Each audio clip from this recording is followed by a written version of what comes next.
여러분, 기독교는 계시의 종교입니다.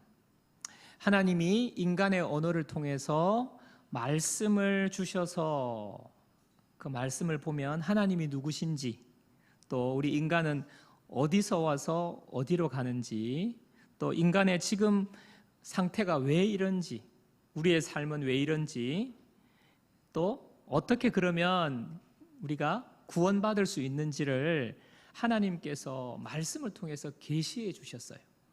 다른 종교는요, 그 모든 것들을 우리가 찾아서 나서야 하는 것입니다. 명상을 하든지 공부를 하든지. 그런데 기독교는 하나님이 말씀을 통해서 계시해 주시는 거예요. 그 말씀이 바로 성경이죠. 그렇기 때문에 여러분 잘 들으세요. 우리가 말씀을 통하지 않고서는요, 하나님을 알 수가 없어요. 그냥 신앙생활 오래 하면 하나님 알겠지, 천만의 말씀입니다. 말씀을 통해서만 하나님 알 수 있습니다. 여러분, 그렇다면요, 일주일에 우리가 한 번 와서 이 시간에 예배드리는 한 시간에 설교 30분 듣는다고 해가지고 우리가 하나님을 얼마나 알겠어요? 여러분, 다락방에서 순모임 통해가지고 그냥 성도들끼리 교제하면서 그렇게 해가지고 하나님을 얼마나 알 수 있겠습니까? 너무너무 미약한 거예요. 성경을 통해서 우리는요, 계시해 주신 하나님의 계시를 우리가 알아야 하는 것입니다. 근데 여러분, 성경을 읽고 성경을 통해서 하나님 알기가 쉬워요, 어려워요? 쉽지 않습니다. 그죠? 어렵습니다. 여러분, 지금 이 설교를요, 우리는요, 온 세대 예배이기 때문에 초등학생이 듣고 있거든요. 여러분, 제가 이렇게 설교를 준비하고 아이들 눈높이에도 좀 생각을 하고 하지만 우리 초등학교 자녀들이 제 설교를 들을 때 이해가 되겠습니까? 어렵겠습니까? 당연히 어려울 것입니다. 그래서 애들이 자요. 그냥 너무 어려우니까. 어렵다기보다는 이제 개념을 못 따라오는 거죠. 무슨 이해가 안 되는 거죠. 자, 단어며 표현이며 문장 속에서 담고 있는 그 의미를요, 우리 초등학생들이 잘 이해하기 어렵습니다. 여러분, 저와 초등학생의 차이가 이 정도로 큰데 하나님과 우리와 하나님이 어떤 하나님의 뜻을 계시해 주시는 그 차이를 안다는 것은요, 비교가 안 될 만큼 큰 거예요. 그러니까 어려운 게 당연한 거예요. 이해가 안 되는 게 당연한 거예요. 그래서요, 노력이 필요합니다. 가장 먼저는요, 성령님이 임해야 됩니다. 왜냐하면 성령님이 진리의 영이시거든요. 그래서 예수 믿고 성령을 받아야 성경을 이해할 수 있게 되는 거예요. 두 번째는요, 공부해야 됩니다. 공부. 당연히 공부를 해야, 열심히 읽고 공부를 해야 이해가 되겠죠.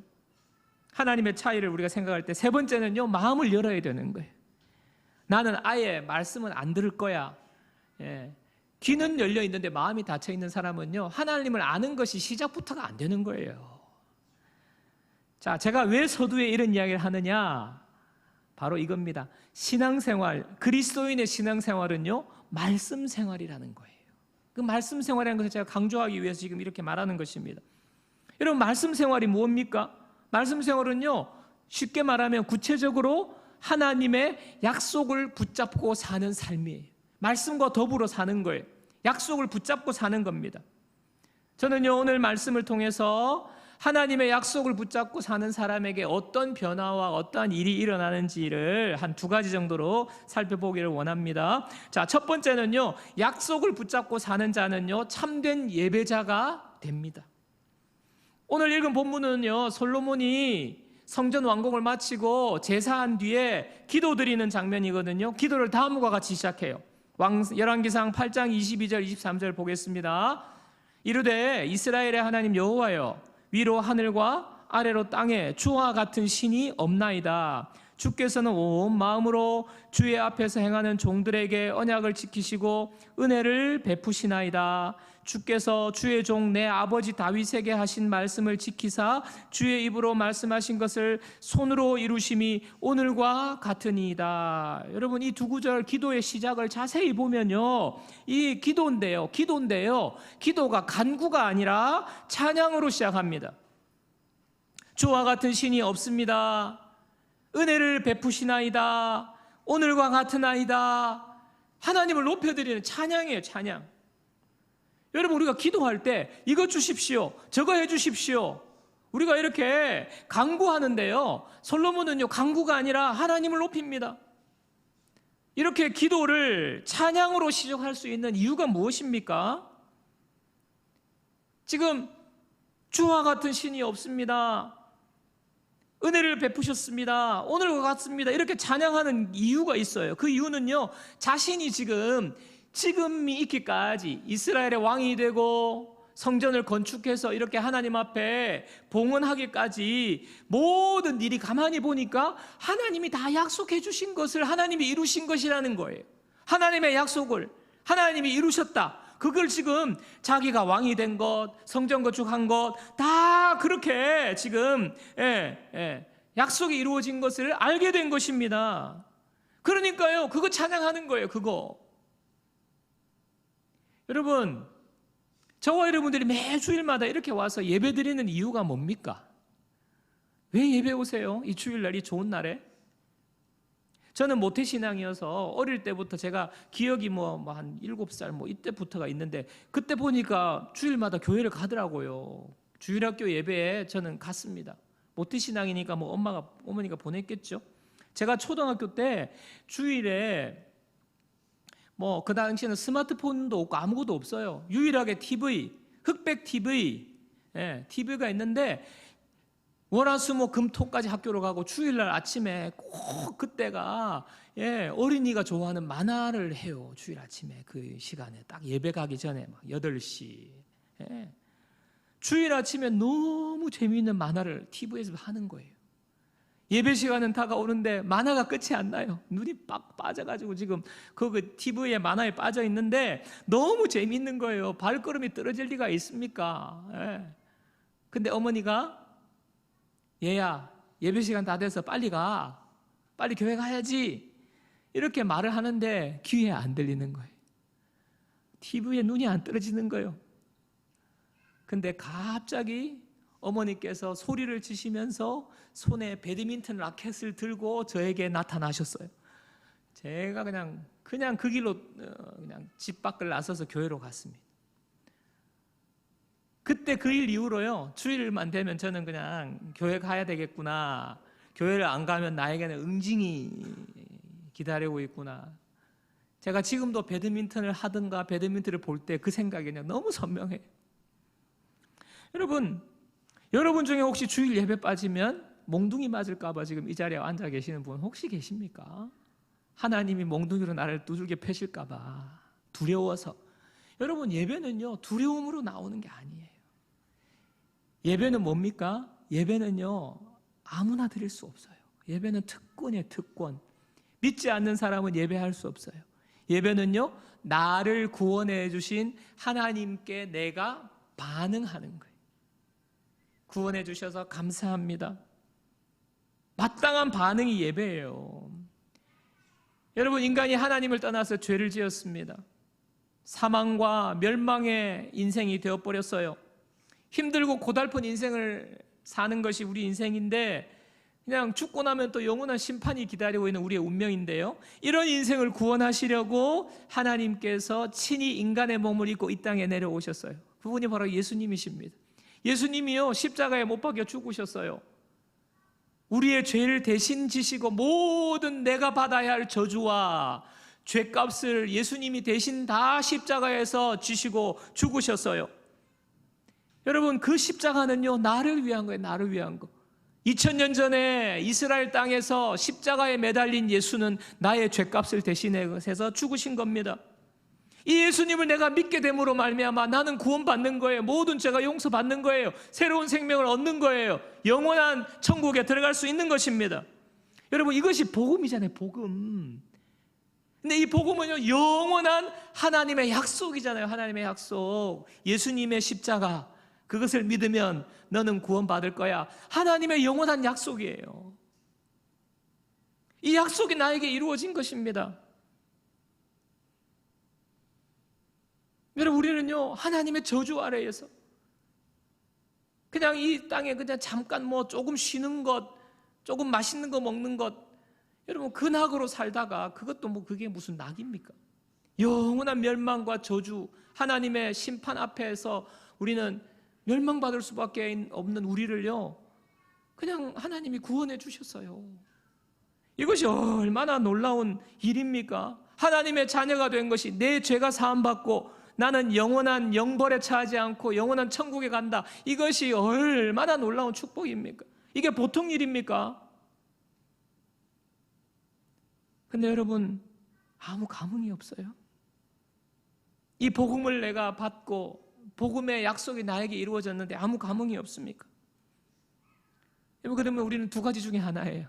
죄의 심각성을 깨닫지 못하거나, 우리가 얼마나 비참한 존재인지를 우리가 깨닫지 않거나 아예 외면하거나, 아니면 이 세상의 것에 너무 마음이 빼앗겨가지고 이 세상에 그냥 잠시 잠깐 있다가 없어질 그 즐거움에 마음이 빼앗겨가지고요, 이 구원의 기쁨과 감격을, 영원한 생명을 받은 것을요, 이것을요 그냥 잊어버리고 살기 때문입니다.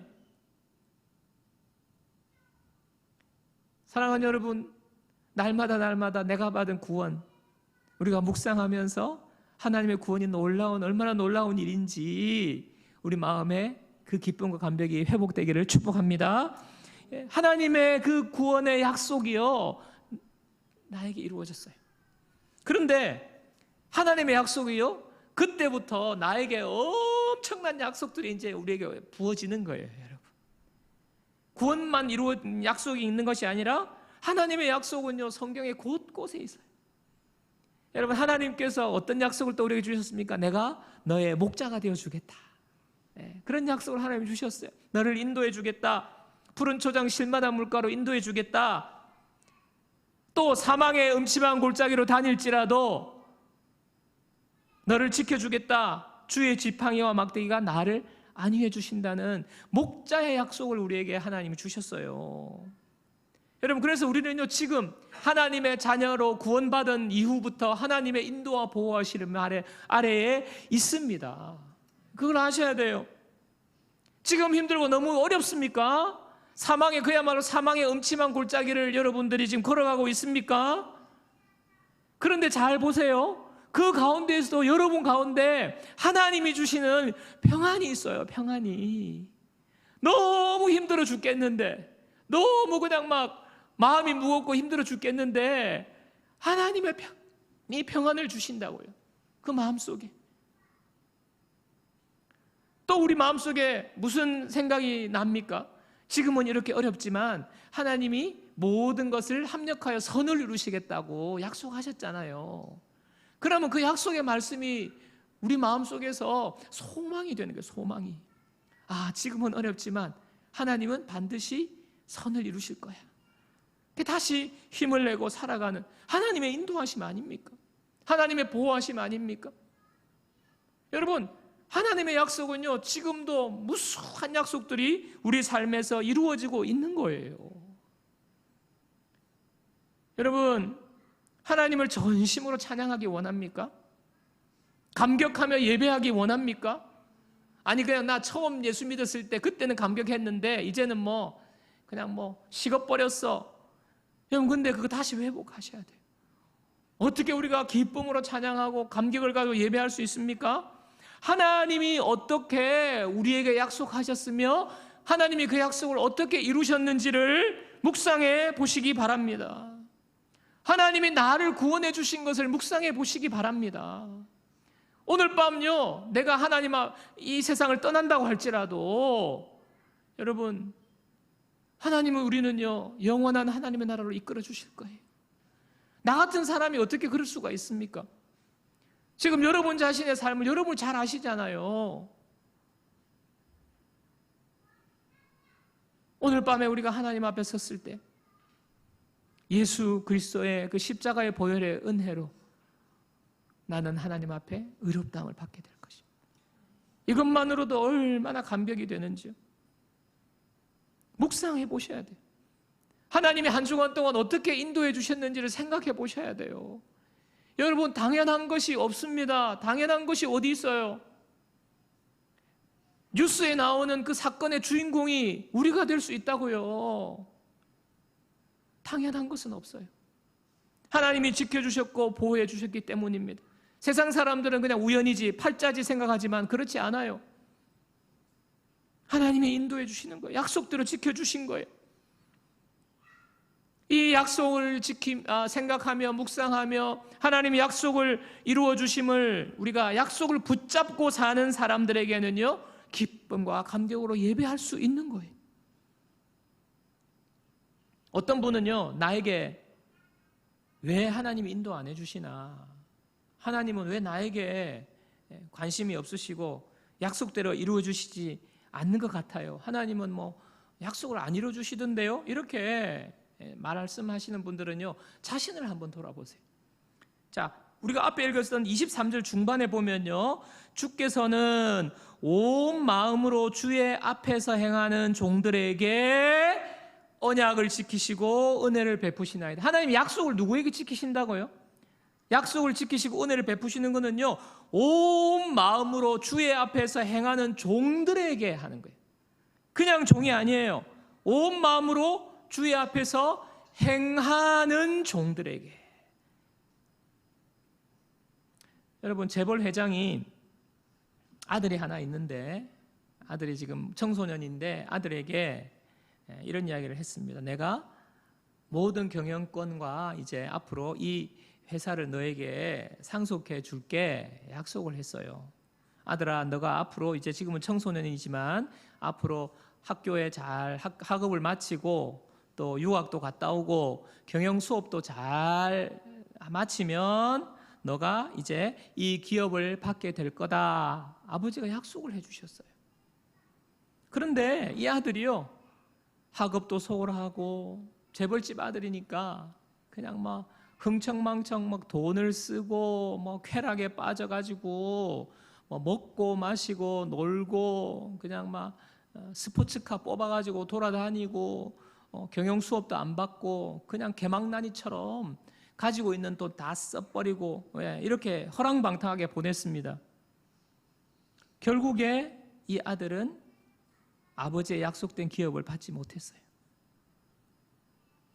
아버지가 여러분 아들에게 주겠다고 약속을 했을 때 이 아들은요, 상속받은 거예요. 여러분 그렇지 않습니까? 이 아들이 아버지에게 이렇게 하면 너 상속해 줄게 이야기를 듣고 친구에 가서 야, 아버지가 아버지 회사 나한테 상속해 준대. 그러니까 친구가 우와 잘됐다, 너 축하한다 이러지 않았겠습니까?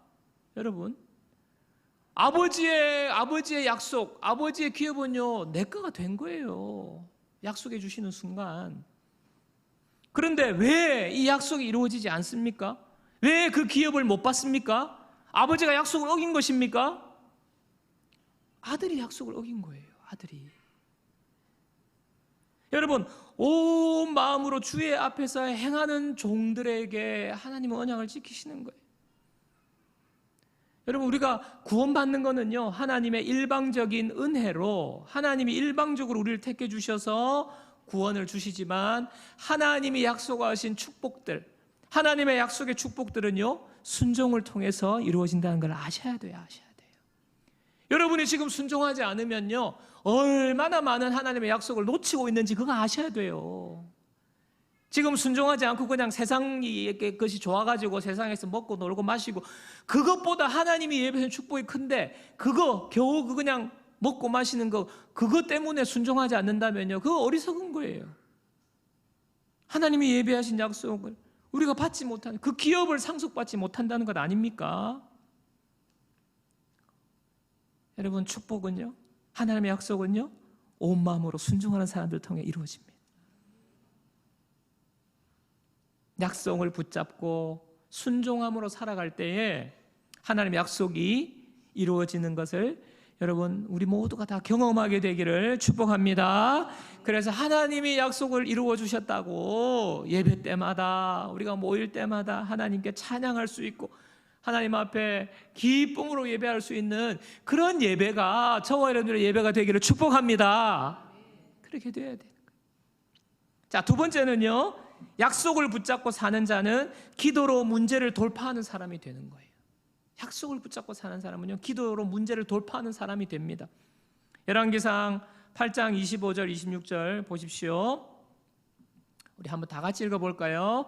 이스라엘의 하나님 여호와여, 주께서 주의 종 내 아버지 다윗에게 말씀하시기를 내 자손이 자기 길을 삼가서 내가 내 앞에서 행한 것 같이 내 앞에서 행하기만 하면 내게서 나서 이스라엘의 왕위에 앉을 사람이 내 앞에서 끊어지지 아니하리라 하셨사오니 이제 다윗을 위하여 그 하신 말씀을 지키시옵소서.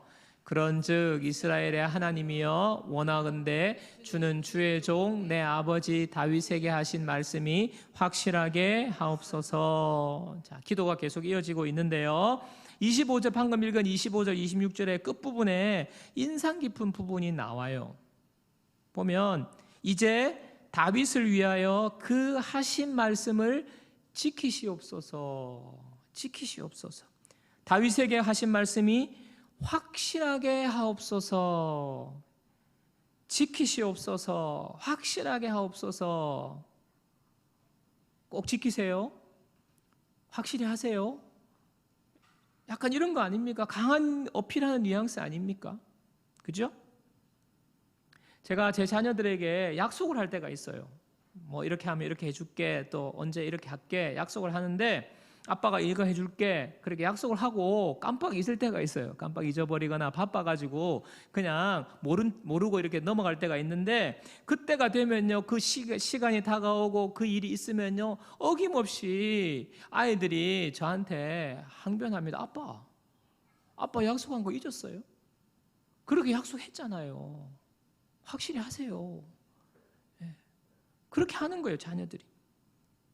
그 말 한마디에 그 아이가 막 눈에 막 불을 켜고 막 레이저를 쏘면서 막 입을 악다물고 의지를 가지고 말을 해서 제가 듣는 게 아니라 뭐 때문에요?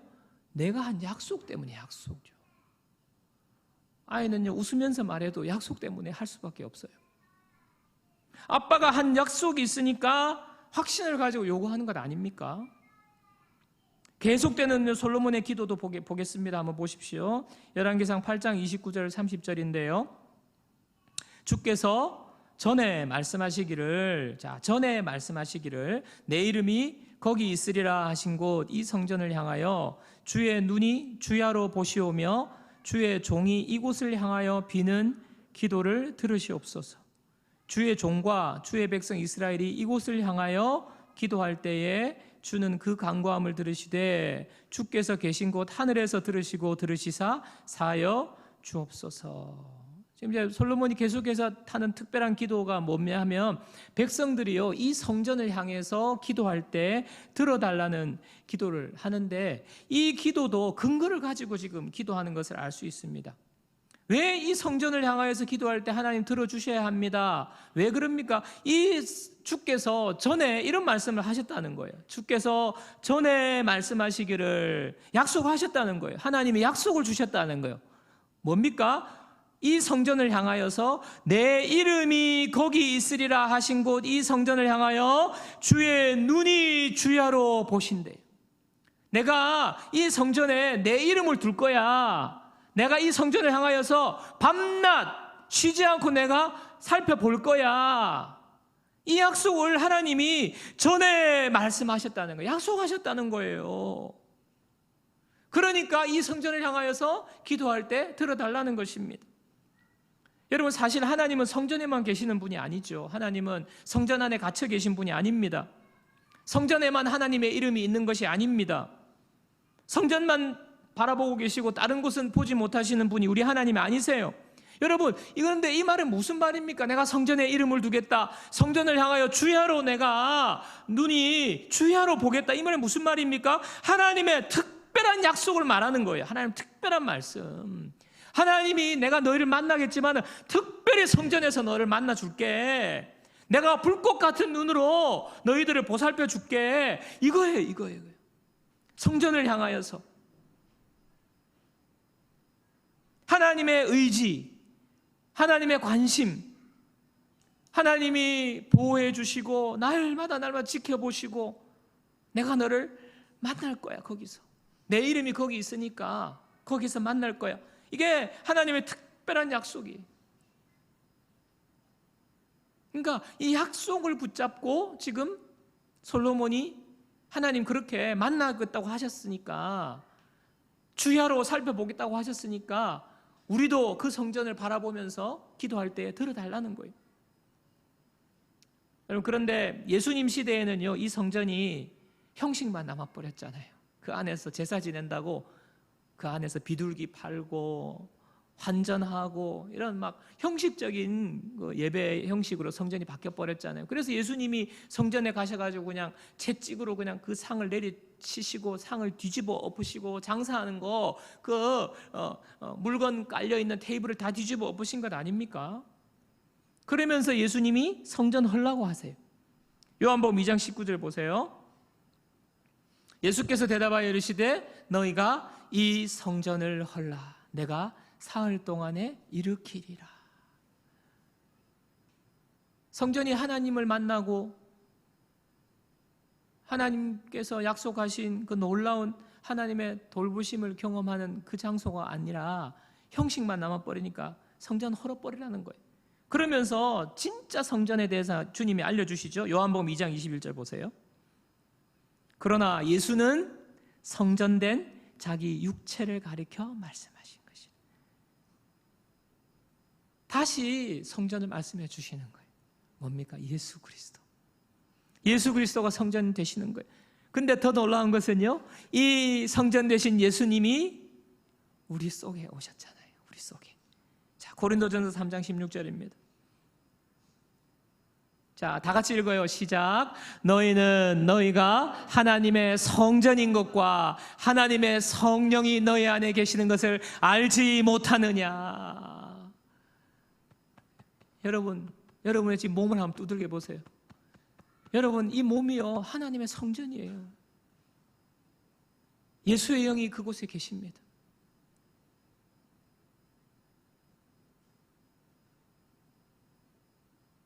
여러분, 상상해 보세요. 하나님이신 예수님이 내 속에 계세요.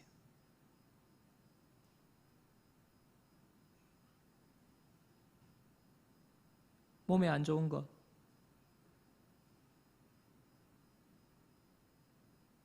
우리가 할 수 있습니까? 음란하고 더럽고 추한 몸으로 하는 거 할 수 있습니까? 하나님의 성전이 된 거예요, 내가. 성전의 참된 의미가 이렇게 드러나는 것입니다.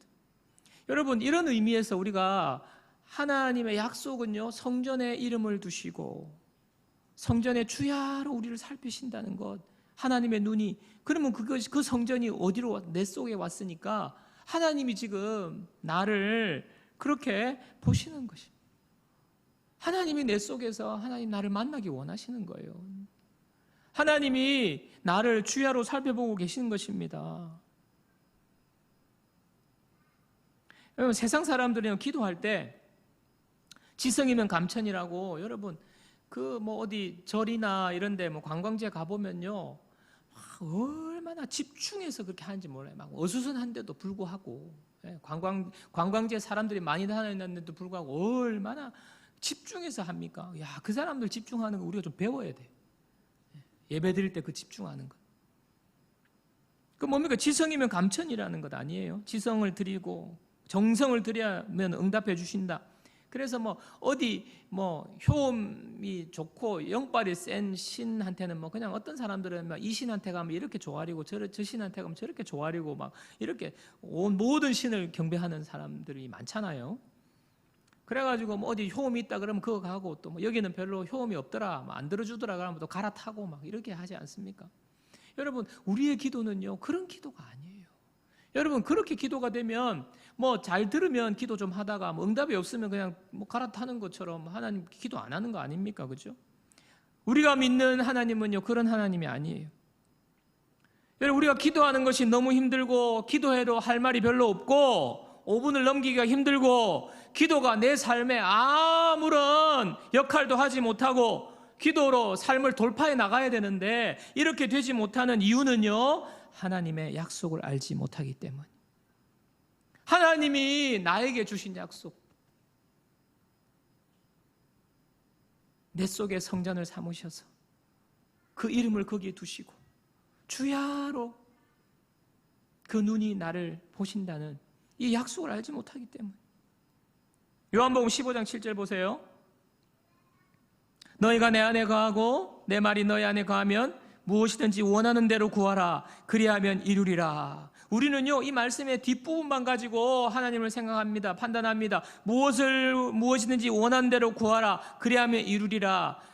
내가 원하는 대로 구했는데 하나님이 안 이루어 주시던데요? 나 부자 되게 해달라고 기도했는데 하나님 부자 되게 안 해주시던데요?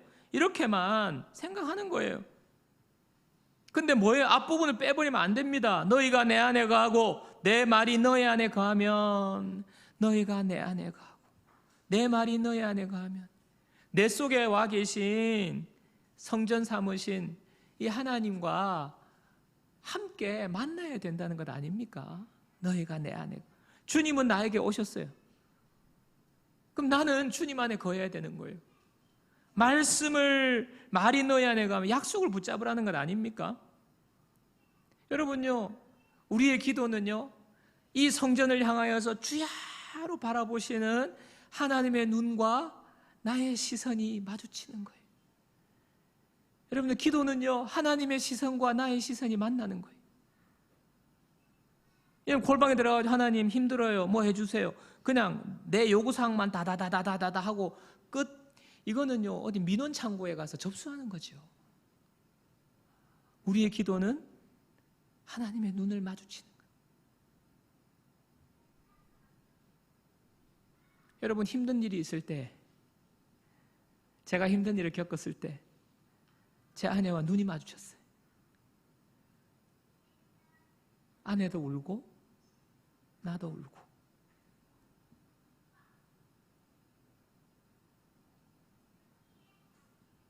주야로 보시는 하나님과 눈이 마주치고 대화가 되어야 되는.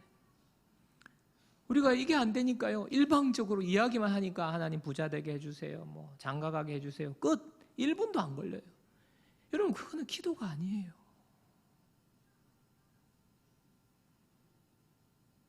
민수기 23장 19절. 민수기 23장 19절. 하나님은 사람이 아니시니 거짓말을 하지 않으시고 인생이 아니시니 후회가 없으시도다. 어찌 그 말씀하신 바를 행하지 않으시며 하신 말씀을 실행하지 않으시랴. 하나님의 약속은 반드시 이루어진다, 이거 아닙니까? 여러분, 답답하고 힘든 일을 만날 때 우리는요, 하나님 앞에 얘기하는 거예요. 하나님, 약속하셨잖아요. 하나님 목자가 되어주신다고 약속하셨잖아요. 저 너무 힘들어요. 눈물밖에 안 나요. 하나님의 눈을 보고 하나님 말씀을 붙잡고 말하는 거예요.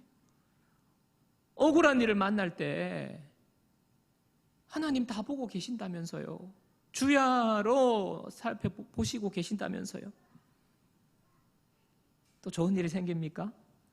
아, 하나님 약속대로 회복시켜 주셨네요. 응답을 주셨네요.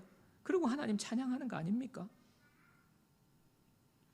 여러분, 저와 여러분들이 이 하나님의 약속을 알지 못하고요, 약속 붙잡지 않으면요, 평생 교회 왔다 갔다 해도 이방 다른 사람들이 기도하는 그 수준의 기도밖에 안 되는 거예요. 그냥 뭐 해주세요, 뭐 해주세요. 고난이 올 때는요, 원망밖에 안 하는 거예요. 하나님 왜 나만 미워하세요? 하나님 응답 안 해주시니까 나 기도 안 해. 끝나버리는 거예요. 마음 닫아버리는 것입니다. 여러분, 제가 지금까지 정말 개척해서 여기까지 오기까지 하나님의 인도하심을 생각할 때마다 다시 하나님이 주신 은혜가 있고 회복이 있습니다. 우리가 예배드릴 장소가 없어가지고 쫓겨나게 생겼는데 돈이 어디 있어요? 그런데 참 놀랍게도 참 이런 말씀을 그냥 오해 없이 들으시기 바랍니다. 어떤 유력한, 그러니까 물질이 좀 많은 성도가 교회를 떠났잖아요. 지금 교회 얻어야 되는데 진짜 제일 11조 많이 하시는 분이 가니까 이거 어떻게 되는 거예요? 큰일 난 거잖아요. 그때 제가 마음이 막 낙심이 되고 흔들렸지만 하나님 앞에, 하나님, 주님의 교회는 주님이 세우시는 거 아니에요? 유력한 누군가가 세우는 게 아니라 주님이 세우시잖아요. 주님이 세우시겠다고 하셨잖아요. 교회는 돈으로 세우는 게 아니라면서요, 하나님. 내가 내 교회를 세우시겠다면서요. 기도한 거예요. 약속을 붙잡고 그때 위기를 돌파해 나가는 거예요. 원망하지 않았습니다.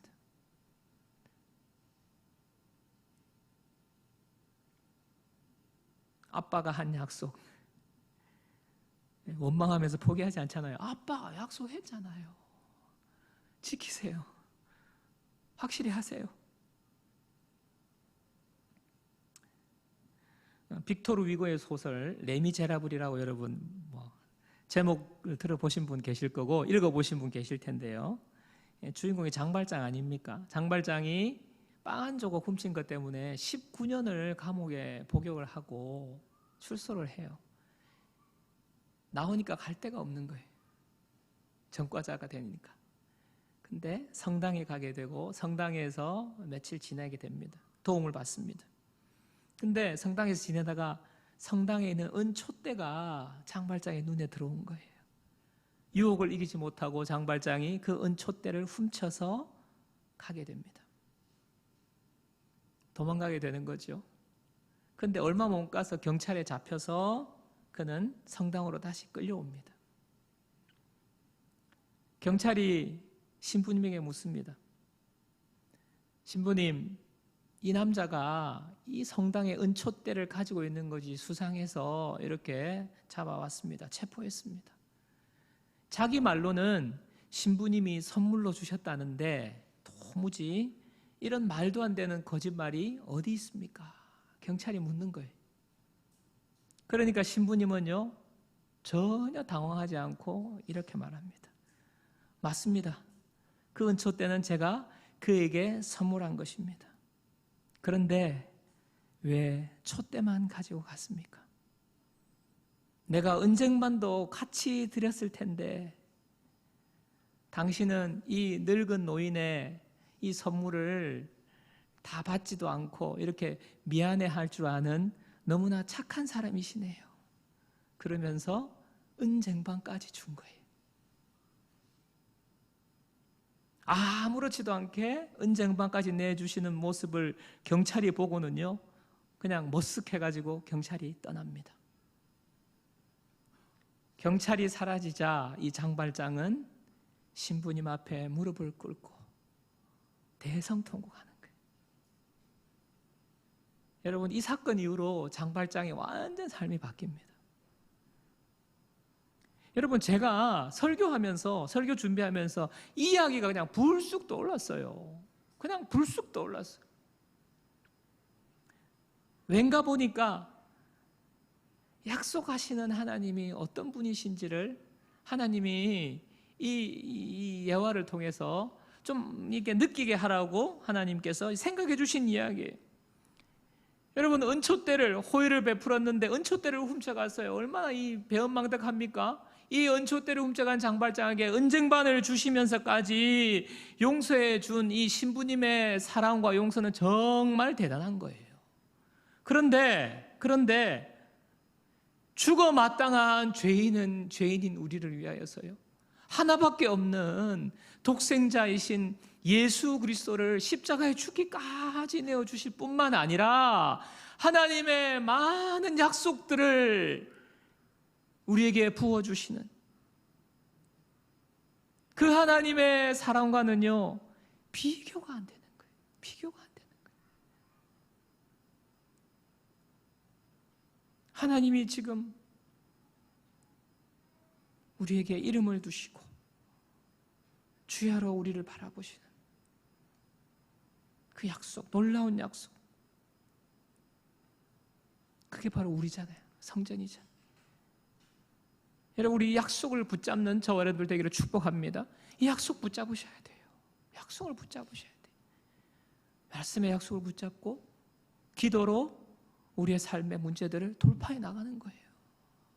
그게 바로 우리 믿는 사람의 능력인 줄 믿습니다. 말씀을 정리하겠습니다. 여러분, 우리 신앙생활은 뭐예요? 말씀 생활이라고 그랬어요. 말씀 생활은 뭐라고요? 약속을 붙잡는 삶. 하나님의 약속의 말씀을 사랑하는 저와 여러분들 되시기 바랍니다.